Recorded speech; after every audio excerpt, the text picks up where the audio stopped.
2025ஆம் ஆண்டு தொடக்கத்தில் இருந்து கொரோனா வைரஸ் மீண்டும் பரவலாக தோன்றியிருப்பது மக்களிடையே பெரும் கவலையை ஏற்படுத்தியுள்ளது. கடந்த சில மாதங்களில் நாடு முழுவதும் 3758 பேர் பாதிக்கப்பட்டுள்ளனர். அதில் 28 பேர் உயிரிழந்துள்ளனர் என்பது மத்திய சுகாதாரத்துறை வெளியிட்டுள்ள புள்ளி விவரங்களில் தெரிய வந்துள்ளது.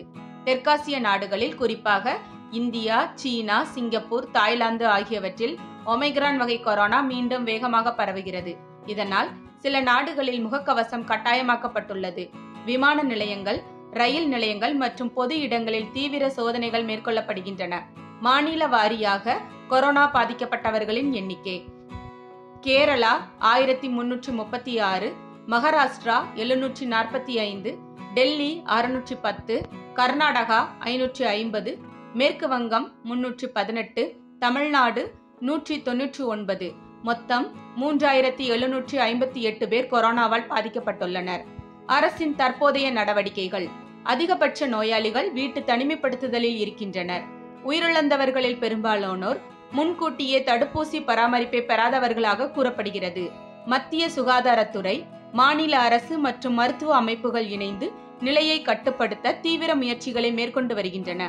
பள்ளிகள் திறக்கப்படும் சூழலில் முன்னெச்சரிக்கை நடவடிக்கைகள்: ஜூன் மாதத்தில் பள்ளிகள் திறக்கப்பட உள்ள நிலையில் மாணவர்களின் பாதுகாப்பை முன்னிட்டு அரசு வழிகாட்டுதல்களை வெளியிடப்பட்டுள்ளது. முகக்கவசம் அணிவது கட்டாயம். வகுப்பறைகளில் சுத்தம் மற்றும் காற்றோட்டம் பராமரிப்பு. காய்ச்சல், இருமல், மூக்கடைப்பு உள்ளவர்கள் வீட்டிலேயே தங்க வேண்டும்.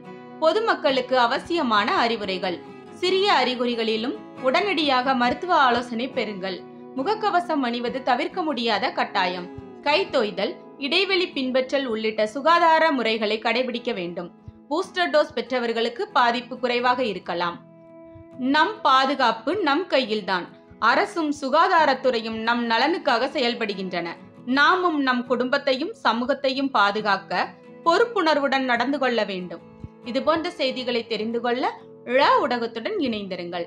ழ ஊடகத்திற்காக லட்சுமி ஜெயபாலன்.